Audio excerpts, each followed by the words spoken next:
7वा cross येथे असलेल्या प्रभाकर कुबसद यांचे घर व गोगटे कॉलेज पॉलिटेक्निकमधील भंगीबोळात कचऱ्याचे साम्राज्य पसरले आहे। हा कचरा गोगटे कॉलेज पॉलिटेक्निकचा असून या बोळामध्ये सॅनिटरी, कमोड, इलेक्ट्रिक ट्यूबलाईटसह अनेक नाना प्रकारचे कचरा व झाडे झुडपे वाढल्याने गलिच्छ परिस्थितीमुळे डासांचा प्रादुर्भाव वाढला आहे।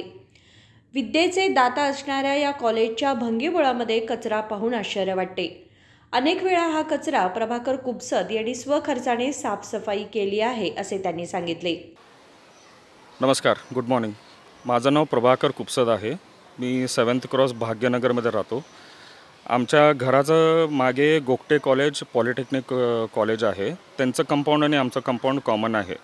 हे तुम्ही मागे बघू शकता, हे भंगीबोळ आहे। इकडे इथे किती कचरा गोळा झालेला असते। इथं झालं आम्ही 30 वर्षाच्या वरती राहायला आहे। इथं दरवर्षी आम्ही आमच्या खिशातले पैसे घालून हे साफ करत असतो। त्यांचा कॉलेजचा जागा असून आम्ही साफ करत असतो।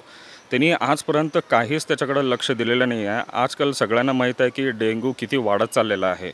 हे बघा, तुम्ही मागे ठेवलेलं हे सगळे सॅनिटरी, संडाचं कमोड, बल्ब, ट्यूबलाईट, कचरा वगैरे किती गोळा झालेला आहे। इकडं झाला 1 महिना झाला आता त्यांच्या मागे आहे। मी तिकडं प्रिन्सिपल मॅडम आहेत मलाज म्हणून, जेवणाची प्लेट पण, आणि कॉलेजचे त्यांनी क्लरिकल स्टाफ आहेत बेटगिरी म्हणून, त्यांना पण सांगितलं की त्यांनी काही लक्ष देत नाही आहे त्याच्यामध्ये।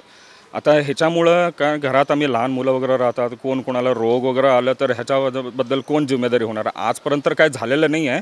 खरं पुढे काय तर झालं तर मग मी जबाबदारी कॉलेजलाच ठरवणार आहे।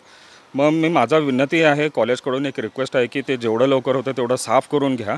आणि माध्यमात प्रमाणे मी रिक्वेस्ट करून घेतो, जरा कॉर्पोरेशन लोक पण जरा ह्याच्यावरती लक्ष ठेवा म्हणून। ठीक आहे, थँक्यू।